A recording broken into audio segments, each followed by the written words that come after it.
மாநிலங்கள் அவையின் உறுப்பினராக தேர்ந்தெடுக்கப்பட்டிருக்கும் கமல் ஹாசன் எனும் நான் சட்டத்தினால் நிறுவப்பெற்றதான இந்திய அரசியல் சட்டத்தின் மீது உண்மையான பற்றார்வமும் பற்றுறுதியும் கொண்டிருப்பேன் என்றும் இந்தியாவின் இறையாண்மையையும் ஒருமைப்பாட்டையும் உறுதியாக பற்றி நிற்பேன் என்றும் நான் இப்போது ஏற்கவிருக்கும் கடமையினை நேர்மையாக நிறைவேற்றுவேன் என்றும் விழுமிய முறைமையுடன் உறுதி கூறுகிறேன்.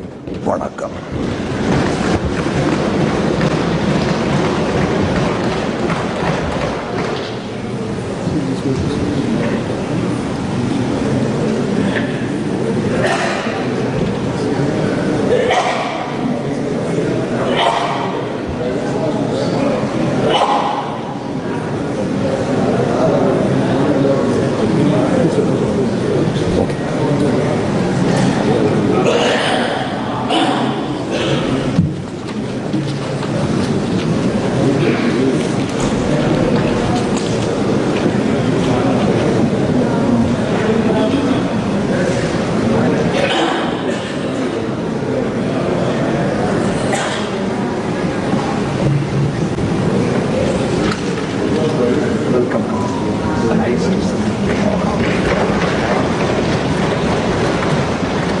மாநிலங்கள் அவையின் உறுப்பினராக தேர்ந்தெடுக்கப்பட்டிருக்கும் கமல் ஹாசன் எனும் நான் சட்டத்தினால் நிறுவப்பெற்றதான இந்திய அரசியல் சட்டத்தின் மீது உண்மையான பற்றார்வமும் பற்றுறுதியும் கொண்டிருப்பேன் என்றும் இந்தியாவின் இறையாண்மையையும் ஒருமைப்பாட்டையும் உறுதியாக பற்றி நிற்பேன் என்றும் நான் இப்போது ஏற்கவிருக்கும் கடமையினை நேர்மையாக நிறைவேற்றுவேன் என்றும் விழுமிய முறைமையுடன் உறுதி கூறுகிறேன்.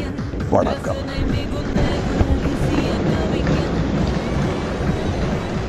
கமலஹாசன் அவர்களை ஒரு நடிகரா, பாடகரா, டைரக்டரா இந்த மாதிரி நிறைய ரோல் எல்லாம் நம்ம பார்த்திருப்போம். அண்ட் இப்போ எம்பியா பார்க்க போறோம். மக்கள் நீதி மய்ய தலைவரும் நடிகருமான கமலஹாசன் அவர்கள்